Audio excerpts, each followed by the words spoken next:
Y comienzo con un modesto proyecto de fenomenología de la experiencia de Dios. Este proyecto de fenomenología que propongo parte de la existencia de un fenómeno religioso que forma parte del fenómeno humano, lo ha acompañado a lo largo de toda su historia y en el que ocupan un lugar importante unas experiencias humanas peculiares, reconocidas como experiencias religiosas, entre las cuales contamos la experiencia de Dios. Del hecho de tales experiencias dan testimonio la historia de las religiones y todos los documentos que la integran. Todas las religiones han surgido de la experiencia por sujetos que están en su origen, de haber sido visitados, como dicen muchos de ellos, de haberse encontrado con el mundo de lo sobrenatural o de lo divino.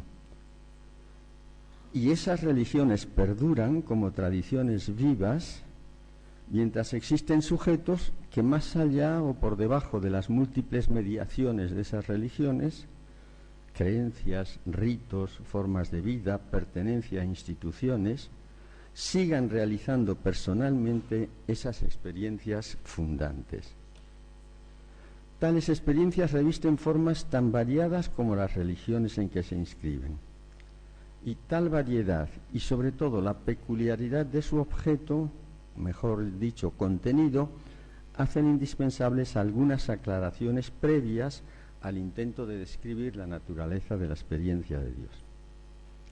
Primero, una ligera alusión a la noción de experiencia. No entro en las discusiones que comporta la utilización de esa palabra para la relación con Dios y expongo sencillamente la noción de experiencia que voy a utilizar. Primero, una noción generalísima que tomo con alguna variante de mi amigo y buen filósofo Miguel García Baró. Por experiencia entiendo, en el sentido más general, un fragmento conscientemente vivido del tiempo vivo de una persona. Una hora que colma, que ocupa hasta llenarla la vida de una persona. Así entendida, experiencia puede aplicarse a todos los ámbitos de la vida y naturalmente en cada uno de ellos revestirá formas distintas. Pero más concretamente, voy a utilizar experiencia como el conocimiento inmediato de una realidad singular a través del contacto vivido con ella. Conocimiento por experiencia, en este sentido, o utilizando un neologismo muy difundido, conocimiento experiencial, se opone negativamente al conocimiento de algo obtenido a través de las noticias que otros me ofrecen de ello. O también se opone a conocimiento de algo por medio de los conceptos que lo definen. Esta forma de experiencia se asemeja mucho a la que describió muy bien Blondel en un texto que me parece que ilustra mucho. El hombre generoso, el que ha practicado esa experiencia metafísica que es el sacrificio, sabe que la caridad es superior al egoísmo, y eso sin necesidad de ningún razonamiento. Hay incluso que decir que si no hubiese aprendido a saberlo de esa manera, por su ejercicio, jamás habría llegado a saberlo de forma abstracta. De tales experiencias está llena la vida de los sujetos. Gracias a ellas nos conocemos a nosotros mismos, más allá de lo que sobre nosotros sabemos por las distintas ciencias. Conocemos al tú al que respetamos y amamos, es decir, al que tratamos como tú, sin que este respeto y este amor se fundamenten en el conocimiento teórico de sus propiedades. Gracias a esa forma de conocimiento sabemos lo que es el amor cuando hemos tenido la suerte de ser amados o de amar nosotros mismos. El ejercicio de este tipo de conocimiento experiencial origina otra forma de experiencia también aplicable al terreno de lo religioso y al conocimiento de Dios. Se trata del conocimiento adquirido por una práctica prolongada que produce en quien la posee una especie de connaturalidad, una familiaridad con la realidad o con el mundo humano al que se refiere.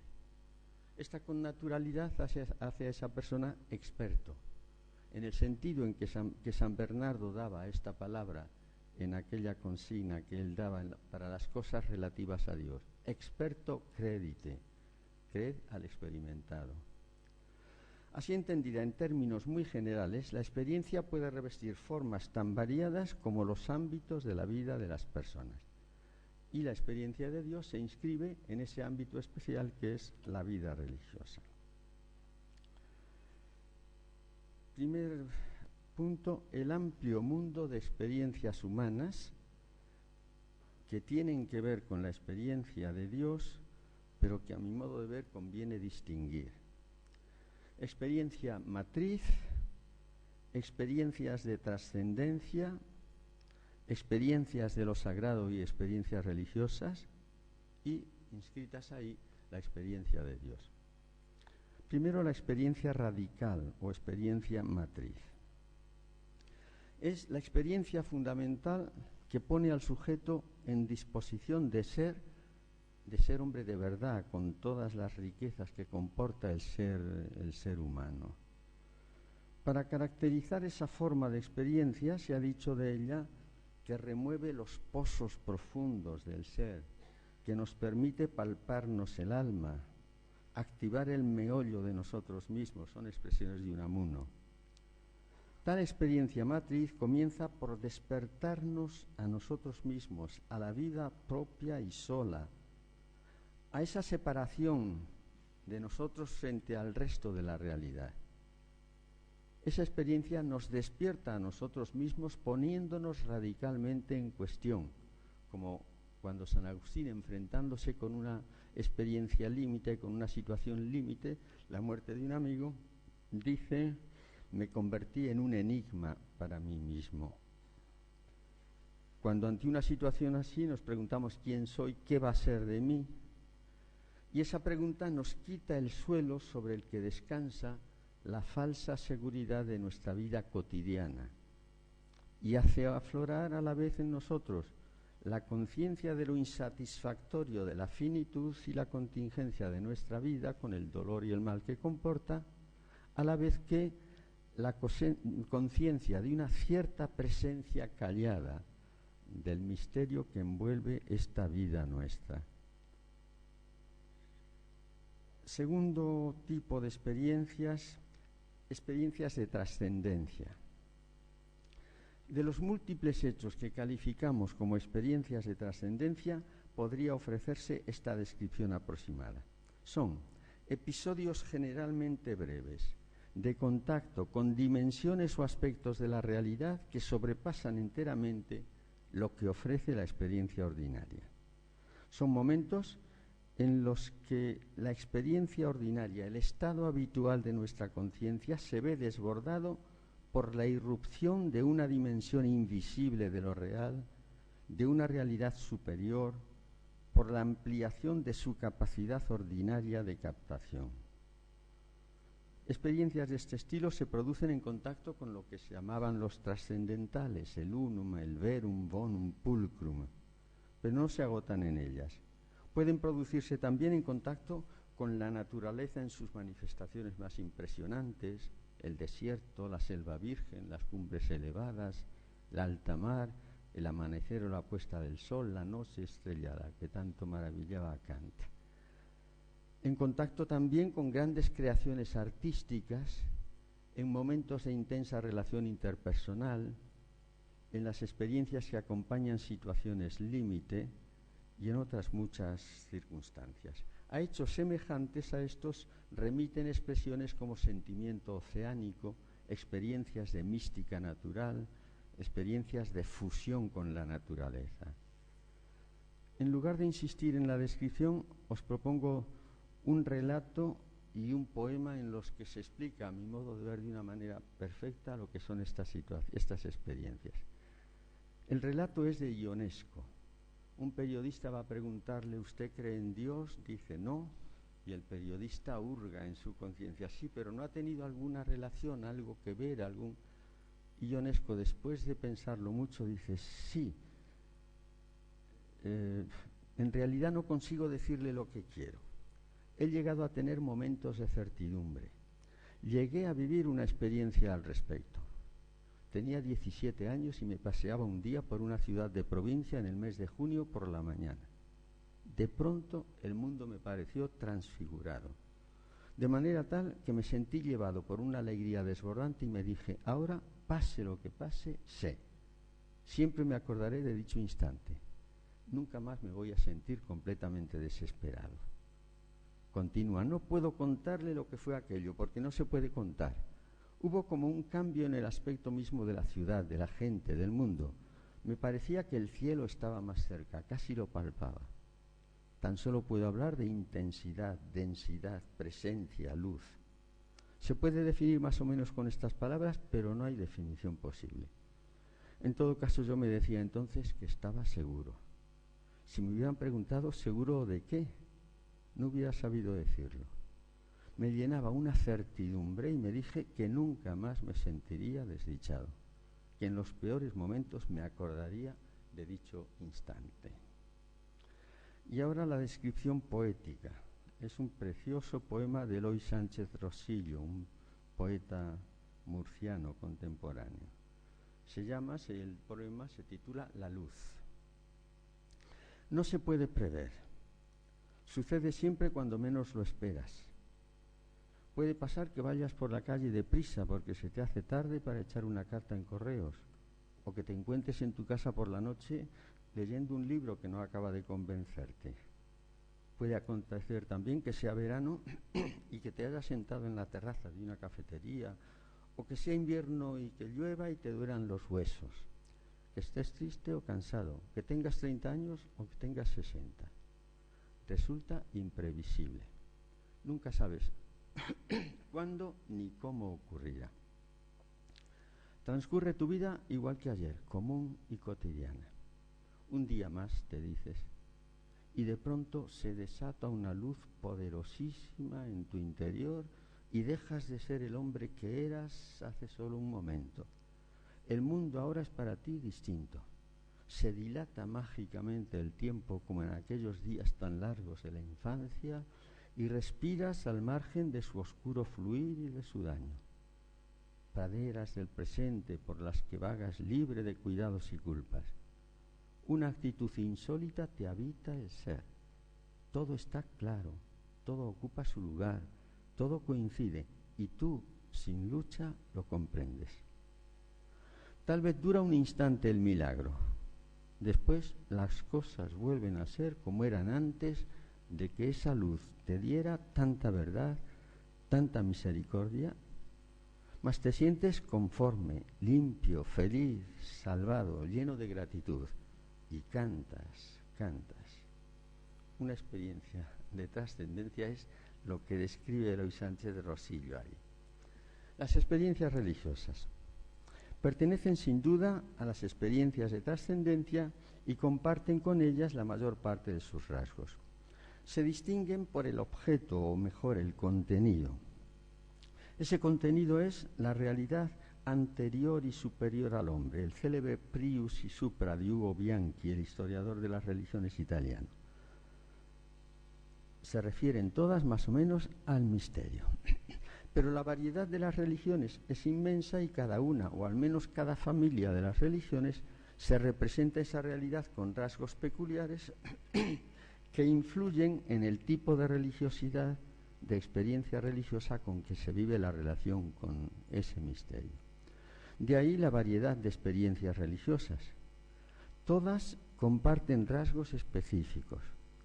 Todas tienen algo que ver con las experiencias de trascendencia referidas al absoluto, la verdad, la belleza, el bien, el uno, el todo, propias del filósofo, del sujeto ético, del artista. Pero las experiencias religiosas tienen algo de peculiar y común. Quizá lo peculiar lo expresaron perfectamente entre dos pensadores, uno español pero residente en América y el otro alemán y residente en América también. Santayana escribía: la poesía es una religión en la que no se cree. Y Niebuhr, teólogo, le respondía: la religión es una poesía en la que se cree. Es decir, que el rasgo distintivo de lo religioso frente a las otras formas de referencia a la trascendencia es la personalización que afecta a todos sus elementos como consecuencia de la condición de alguna manera personal del misterio.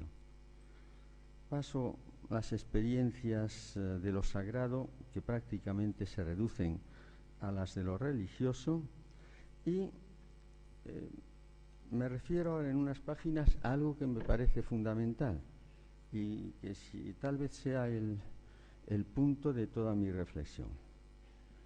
Peligrosa tendencia a la identificación de las experiencias de trascendencia, de lo sagrado o simplemente religiosas con la experiencia de Dios.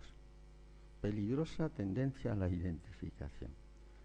Porque con frecuencia el parentesco en el nivel psíquico de todas las experiencias a que acabamos de referirnos con la experiencia de Dios ha llevado a que se las identifique pura y simplemente, a todas ellas.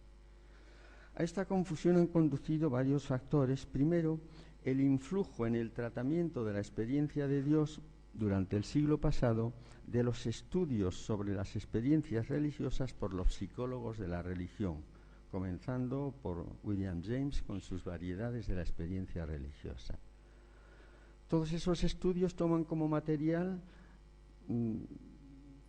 fenómenos que coinciden en los aspectos psíquicos presentes en los sujetos de todas esas experiencias. También ha podido influir la identificación de la experiencia de Dios con experiencias extraordinarias desde el punto de vista psicológico que se dan en la experiencia mística, experiencia de Dios por excelencia, y que para muchos ha sido, yo creo que indebidamente, la esencia misma de lo místico. Pensemos en todos los tratados, incluso de teólogos, sobre las gracias de oración, tomadas como rasgo distintivo de lo místico y en algunos casos como esencia de lo místico. El resultado de todos esos factores fue que experiencia de Dios pasase a ser utilizada para referirse a fenómenos extraordinarios en la vida religiosa de las personas, en los que éstas habrían vivido experiencias con fuerte conmoción afectiva, sentimientos muy intensos, un grado muy importante de certeza, y a través de las cuales se ponían en contacto con el mundo de lo sobrenatural. Un autor que estudió los místicos franceses del siglo XVII de una forma admirable, con una obra en 11 volúmenes sobre el sentimiento religioso en sus páginas, Henri Bremont, vivió él mismo, estando muy preocupado por su propia vida religiosa, era entonces jesuita, vivió el haber identificado la experiencia de Dios con estas experiencias y lo formuló en estos términos. Todos aquellos a los que veo y pregunto me dicen sin dudar que en algunos momentos privilegiados se han encontrado con vos, con Dios. A todos les habéis dicho algo, a todos en un determinado momento les ha sido imposible dudar de vuestra presencia y de vuestro amor. Yo, en cambio, nunca, nunca. ¿Qué culpa he cometido? Soy culpable y no sé dónde está mi culpa. Iluminadme. No os digo que me devolváis la alegría de la salvación, porque nunca me la habéis dado. Siempre la noche, siempre la más cruel lejanía. ¿Por qué? Quid feci tibi. Dadme luz, Señor, dadme calor, socorro.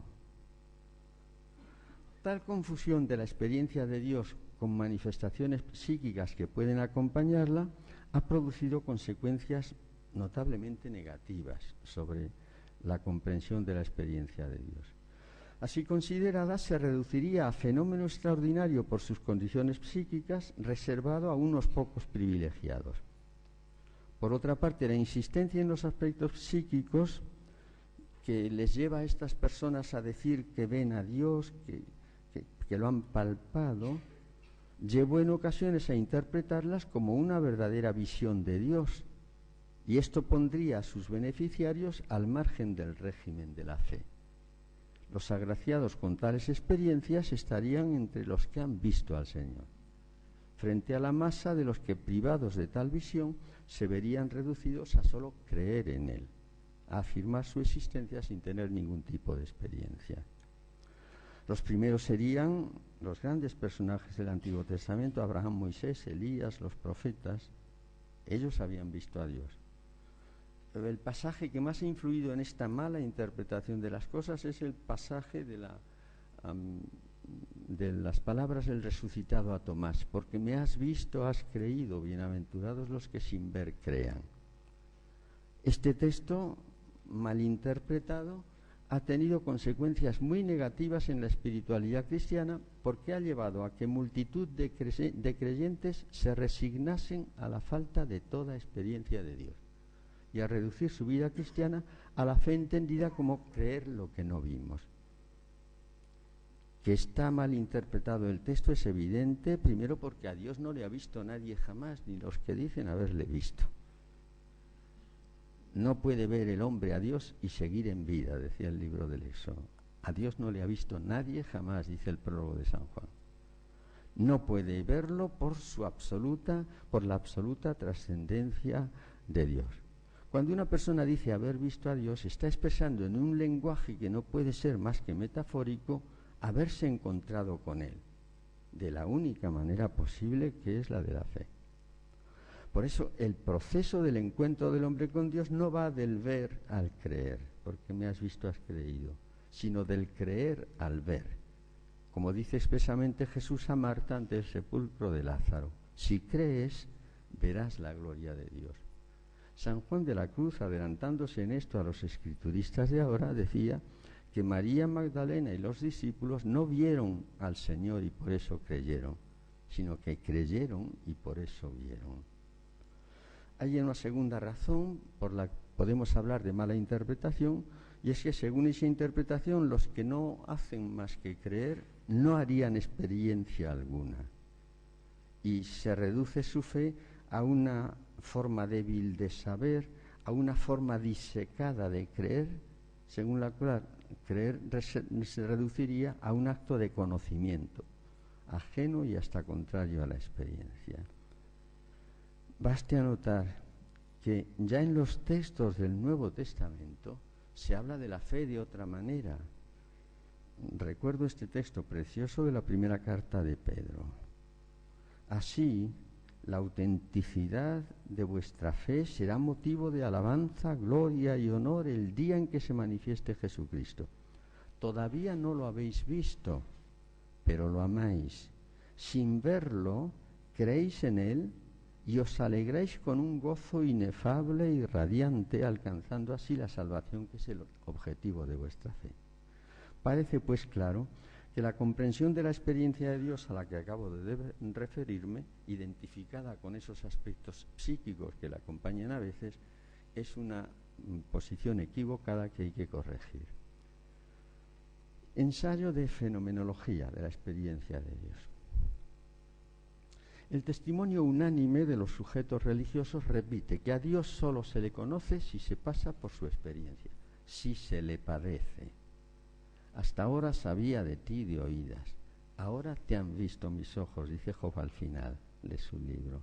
En una Upanishad, cuando un yogi ha llegado al fondo de sí mismo y ha descubierto tú eres eso, tú eres Brahman, repite después: esto es en verdad Brahman, no lo que la gente venera como tal. El paso por la experiencia transforma por completo el conocimiento de Dios que los sujetos puedan tener de Él antes de esa experiencia. Recordemos a Pascal, un filósofo, creyente, pero tiene una experiencia de Dios que plasma en su memorial y dice: Dios de Abraham, Dios de Isaac, Dios de Jacob, no de los filósofos y de los sabios.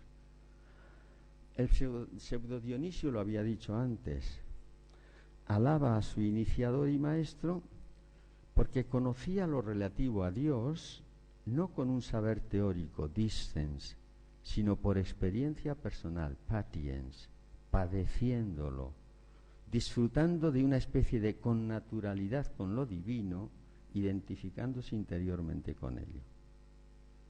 Recordemos a Santa Teresa. Esto, escribe tras enumerar una serie de aspectos fundamentales de la vida espiritual, visto por experiencia, que es otro negocio que solo pensarlo y creerlo. Pero dando esto por cierto, es evidente que sólo estaremos en disposición de conocer el significado de la expresión experiencia de Dios si damos a Dios un contenido preciso. Y esto nos fuerza a invitarnos a hacer, aunque sea muy brevemente, una meditación sobre el significado de la palabra Dios. Dios es la palabra en las religiones teístas para ese más allá del que dan testimonio todas las religiones. Una palabra que con formas tan variadas como las lenguas y las culturas de la humanidad la han acompañado a lo largo de toda su historia con una presencia extraordinariamente significativa. Con la palabra Dios o sus homólogas en otras tradiciones se han referido los humanos a lo mejor, lo más hermoso, lo más valioso. Todavía utilizamos divino como sinónimo de sublime. Los humanos hemos puesto debajo de las obras de arte más excelsas la palabra Dios, Soli Deo Gloria, en las cantatas de Bach. Está en la raíz de las más puras obras de caridad y de servicio. Con la palabra Dios se han opuesto los hombres a los peligros de degradación que siempre los han amenazado. A ellas han recurrido en situaciones de peligro y de sufrimiento. Son muchas, son incontables las personas que han muerto con la palabra Dios en sus labios y que así han evitado la caída en la desesperación a la hora de la verdad definitiva para sus vidas. Es verdad que los humanos también nos hemos servido de ella a lo largo de toda la historia como coartada para verdaderas atrocidades.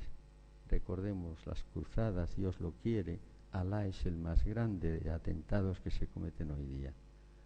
Por eso, hoy día son muchos los que se resisten a utilizar esa palabra para referirse a lo más elevado. Recordad la introducción al precioso libro de Martin Buber, Eclipse de Dios. Por eso la palabra de Dios está tan degradada, por eso está también tan desgastada, que Nietzsche llegó a decir de ella que era un fósil en la gramática. Por eso han propuesto algunos una moratoria de silencio en relación con esa palabra a la espera de que recobre su brillo.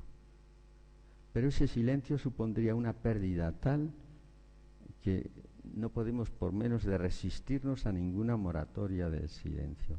Tan solo con que aprendiéramos a decir qué se pierde cuando se deja de hablar de él, decía, tan solo con que aprendiéramos a decir de qué hablamos cuando hablamos de Dios, experimentaríamos realmente lo que se pierde cuando se deja de hablar de él. Rahner llegaba a decir, si el hombre olvidase del todo lo que significa la palabra Dios, dejaría de ser un hombre, volvería a la condición de un animal hábil. Pero ¿dónde acudir para lograr esa recuperación de su significado más profundo, más rico? Sin duda a las religiones, y más precisamente a la oración, que es el lenguaje originario de la religión. Las religiones muestran con claridad que la palabra Dios es una palabra con la que el hombre ha respondido a una presencia que le antecede, le provoca y suscita en él la necesidad de responderle. Dios es, como diría el otro poeta, palabra a ti de vida al otro con mayúscula, por el que el ser humano se ha sentido desde siempre originado, acompañado y hacia el que ha sentido orientado el curso de su vida.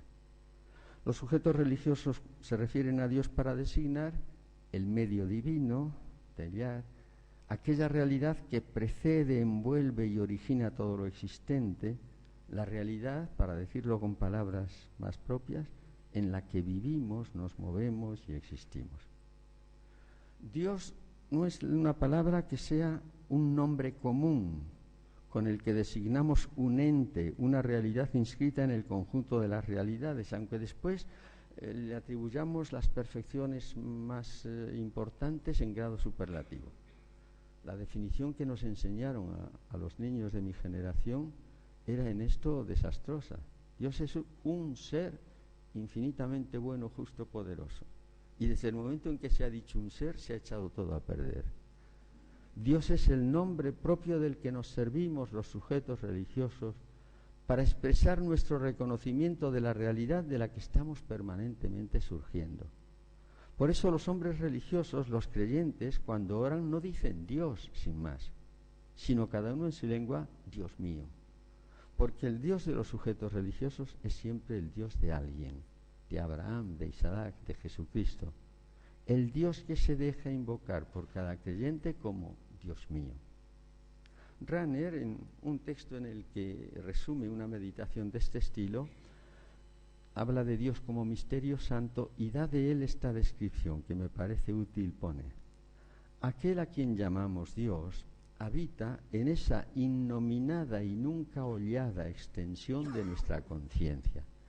El misterio puro y simple al que llamamos Dios no es una parte objetiva particular de realidad que podamos añadir a las realidades nombradas y sistematizadas en nuestra experiencia y que se sitúe con ellas. Él es la base y condición previa que abarca sin nunca ser abarcada nuestra experiencia y sus objetos. Es en esta extraña experiencia de trascendencia donde podemos aproximarnos a conocerle. Desde los rasgos que comparten las diferentes representaciones para Dios en el mundo de las religiones, la fenomenología de la religión puede concluir que todas las religiones coinciden en referirse con esa palabra a una realidad que yo caracterizaría con estos términos: la presencia de la más absoluta trascendencia en el fondo de lo real y en el corazón de las personas. No creo necesario insistir aquí en la absoluta trascendencia, en la más íntima inmanencia. Lo conocemos todos, lo hemos dicho tantas veces. Dios es más elevado que lo más elevado de mí mismo, superior summo meo, más íntimo a mí que mi propia intimidad, interior íntimo meo. La importancia de la palabra presencia en esta fórmula, el ante quien discurre toda la vida religiosa, requiere que dediquemos unas líneas a una mínima descripción de lo que queremos decir con presencia. Con esta palabra me refiero a la condición relacional del existente concreto, con palabras de Gabriel Marcel. Presencia nos saca del mundo de los objetos y de esa modalidad del mismo que es el otro, cuando con él entablamos la relación yo-ello. Presencia nos remite a la relación yo-tú que transforma al uno y al otro. Presencia aplicada a la condición divina de Dios significa que más que un ser, nos referimos con ella a una modalidad de ser que consiste en existir en acto permanente de comunicación, de darse a conocer, de darse a amar, provocando así la existencia de sujetos capaces de reconocerle y amarle. Es lo que expresan elocuentemente las religiones cuando se refieren a Dios como Dios del hombre y describen al ser humano como hombre de Dios. Desde esta comprensión de Dios, de la presencia originante de Dios en su interior, se explica la convicción de los sujetos religiosos de que conocer a Dios no es convertirlo en objeto de conocimiento, sino reconocerlo ya presente, previamente presente. Y amar a Dios no es hacerlo objeto del deseo ni del amor del hombre, sino acoger el amor originario que, poniéndolo en el ser, provoca el amor de quien le ama. Pascal lo expresó admirablemente: no me buscaríais si no me hubieseis encontrado. He encontrado testimonios de esta realidad en todo tipo de documentos religiosos, en tradiciones, por ejemplo, de religiones sin escritura, pero me ha llamado la atención, porque la encontré hace no mucho tiempo, una fórmula preciosa de Antonio Machado, que os recuerdo. Señor, me cansa la vida y el universo me ahoga. Señor, me dejaste solo, solo con el mar a solas. O tú y yo jugando estamos al escondite los dos, o la voz con que te llamo es tu voz. Por todas partes te busco sin encontrarte jamás. En todas partes te encuentro solo por irte a buscar. La voz con que te llamo es tu voz, me parece una genialidad y que dice una verdad enorme. Todas estas tradiciones religiosas muestran la radical originalidad de la presencia. Una de las expresiones más felices las ofrecen los místicos. También las hay en los textos de los filósofos, hay muchos en la tradición bíblica. Remito a las primeras estrofas del Cántico Espiritual, porque ofrecen una de las mejores descripciones de esa condición divina de la que habla siempre San Juan de la Cruz y que yo resumo en el término presencia. Las 11 primeras estrofas sugieren una forma de expresar la condición divina del amado a quien canta, que muestran a la perfección su carácter de pura presencia.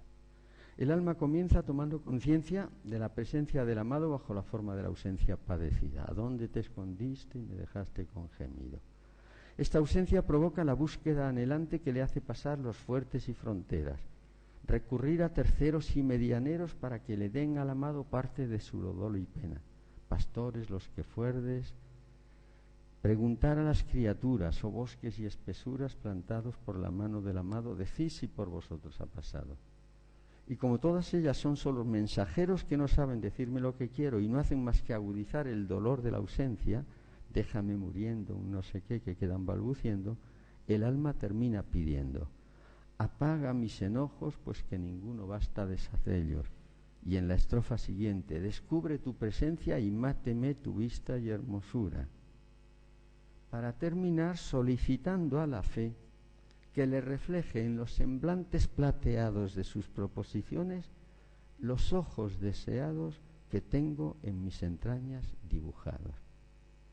Ahí la presencia no es realidad exterior al alma que ésta pueda ver, es descrita como ojos deseados en mis entrañas dibujados.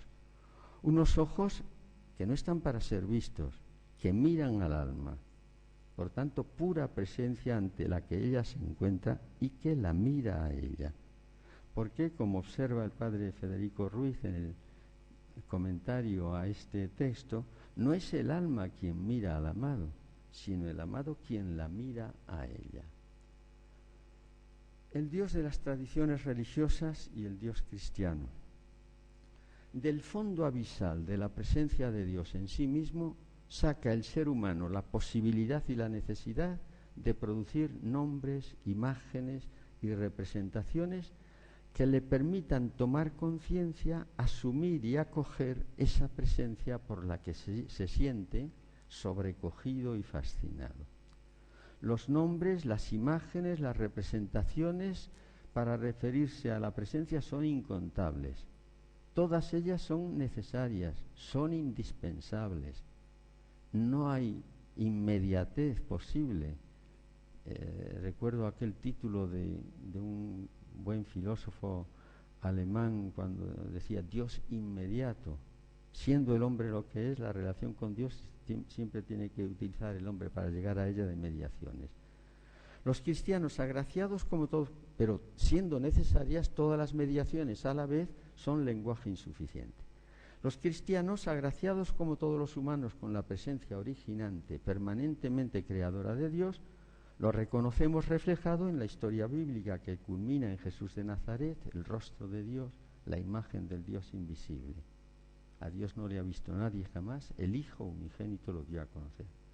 En Jesús y en la entrega de su vida, habiendo amado a los suyos, los amó hasta el extremo, Dios se nos revela como amor infinito a los hombres. Tanto amó Dios al mundo que entregó a su Hijo. Y esto va a hacer que los cristianos podamos reconocerle en la expresión Dios es amor. La condición divina de Dios permite sospechar los rasgos que han de caracterizar la relación humana con Él. Y esta es la que en fenomenología de la religión denominamos actitud religiosa fundamental y que en el cristianismo adopta la forma de actitud teologal vivida como fe, esperanza y caridad. La actitud teologal. La naturaleza de esta actitud humana enteramente original viene determinada por la realidad divina a la que se refiere.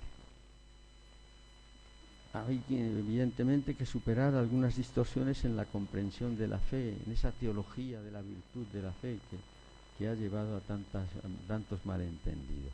La fe no es el asentimiento a unas verdades. La fe no es emoción o sentimiento en relación con el infinito. La fe no es una decisión más en relación con algo contingente. No es elegir entre varias visiones de la realidad. La fe se decide en el nivel más profundo de nuestra existencia. Ser creyente, expresión preferible a la más frecuente de tener fe, constituye una nueva forma de ejercicio de la existencia. ¿En qué consiste?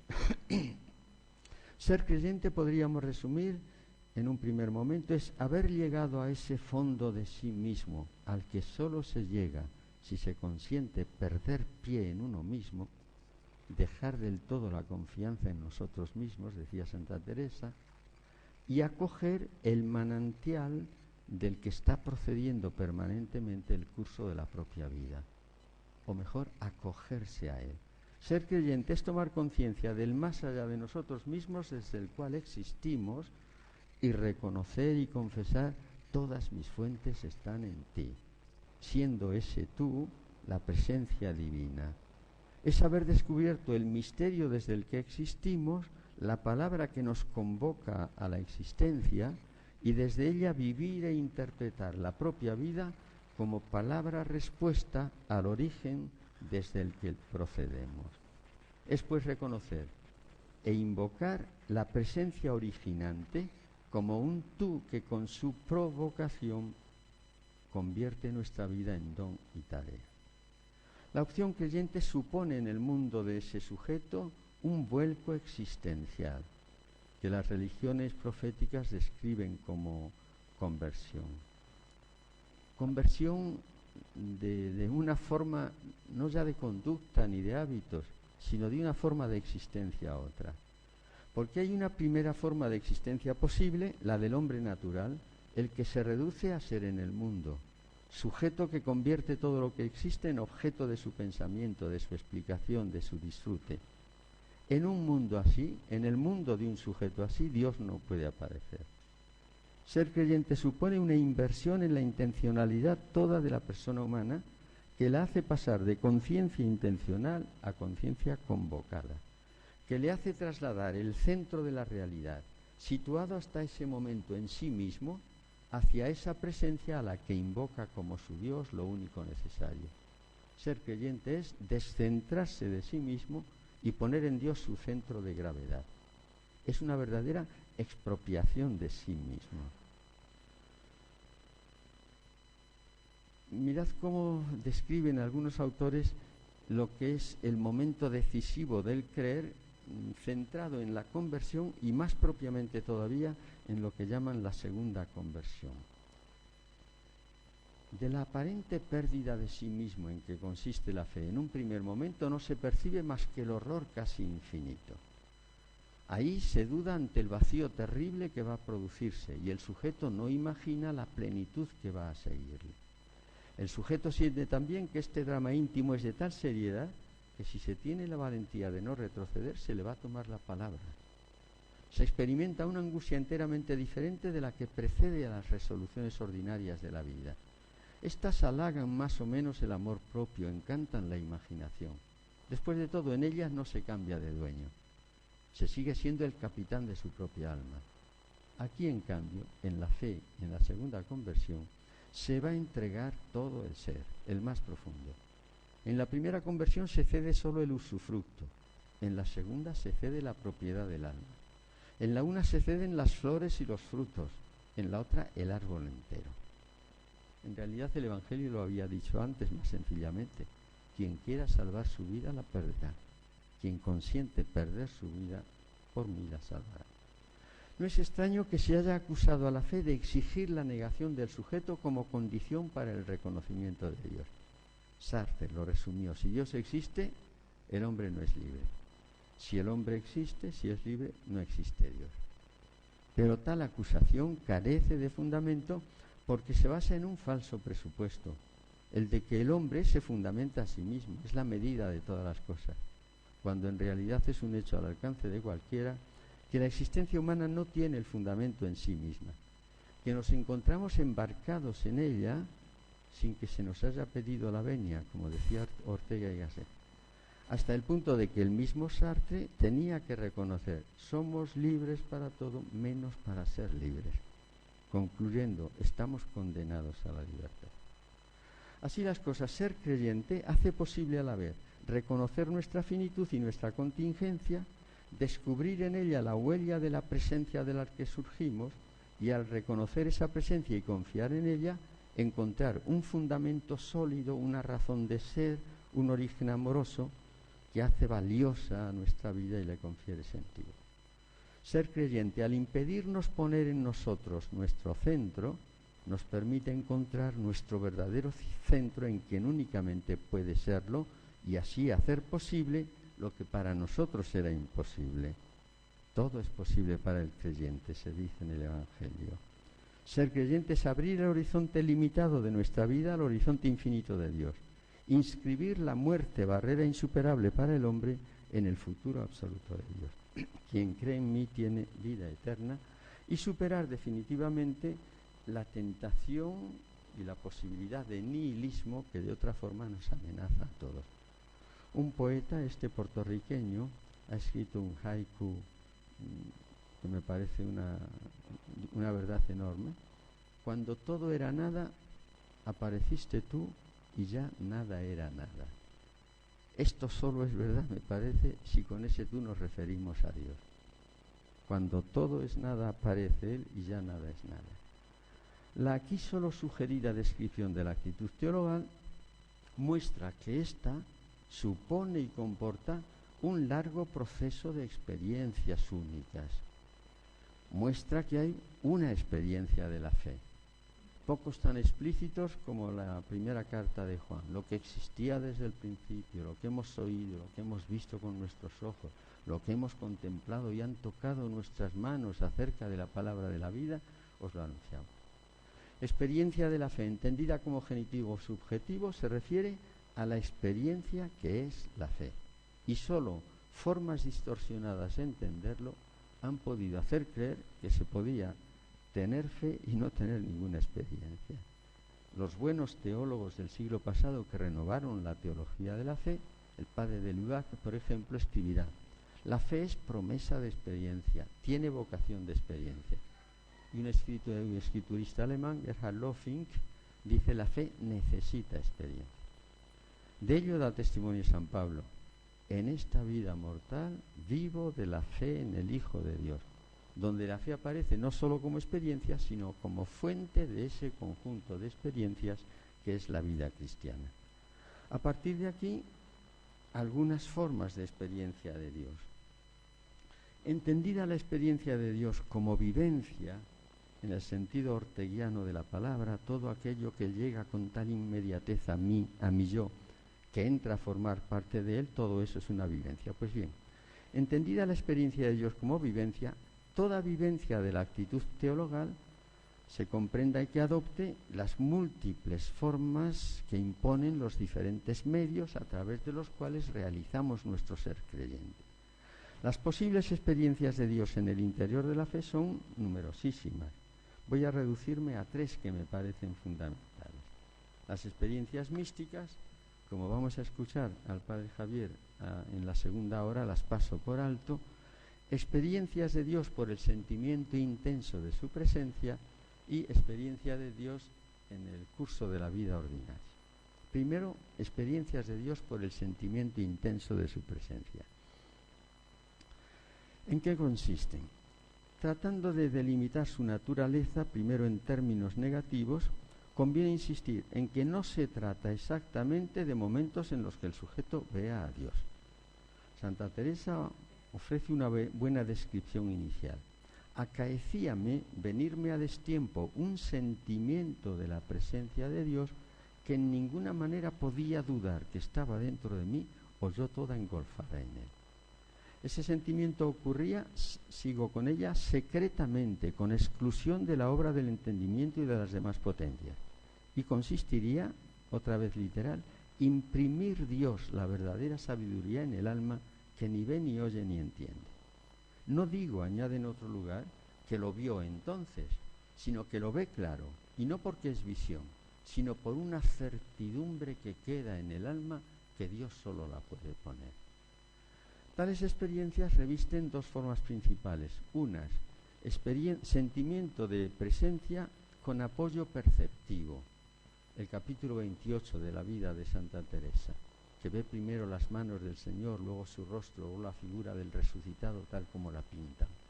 Otras son experiencias por el sentimiento intenso de su presencia sin ningún apoyo perceptivo, la que describe en el capítulo 27. Lo único que hay de apoyo perceptivo es que sentía estar cabe en mí Cristo. García Morente, en su Conversión, relata una experiencia de este estilo en estos términos. Es el momento justo de su conversión. Allí estaba Él. Yo no lo veía, no lo oía, no lo tocaba, pero Él estaba allí. En tales experiencias se trata de una intensa vivencia por el sujeto del contacto, del encuentro personal producido por el reconocimiento efectivo en la fe y el amor de la presencia originante y agraciante de Dios. En tales experiencias se produce una especie de diafanización del alma toda a la presencia que la origina y la atrae, como si el consentimiento perfecto desde el fondo del sujeto a la atracción gravitatoria del amor de Dios en el hombre produjese en el fondo del alma el sentimiento con o sin imagen de la presencia de suyo inobjetiva base de todo el proceso. Esto explica la presencia en tales experiencias de una certeza superior a la que producen incluso los sentidos corporales, acompañada de la oscuridad que origina el hecho de que la fuente de la certeza no sean las facultades humanas. Y último punto, experiencias de Dios en medio de la vida. La existencia de este tipo de experiencia es un tema tradicional en la historia bíblica y en la historia de la espiritualidad. Los profetas las han vivido así. Una que describe Santa Teresa de una forma perfecta, viendo cómo algunas hermanas suyas que estaban ocupadas siempre en actividades de obediencia y caridad y que al mismo tiempo eran muy medradas en cosas espirituales, dice Santa Teresa: pues ea, hijas mías, no haya desconsuelo. Cuando la obediencia os trajere empleadas en cosas exteriores, entended que si es en la cocina, entre los pucheros anda el Señor, ayudándoos en lo interior y exterior. Todos los grandes testigos de la tradición cristiana han subrayado que la experiencia de la fe tiene su centro en la experiencia del amor, y la experiencia del amor consiste en la conformación de la propia voluntad a la voluntad divina.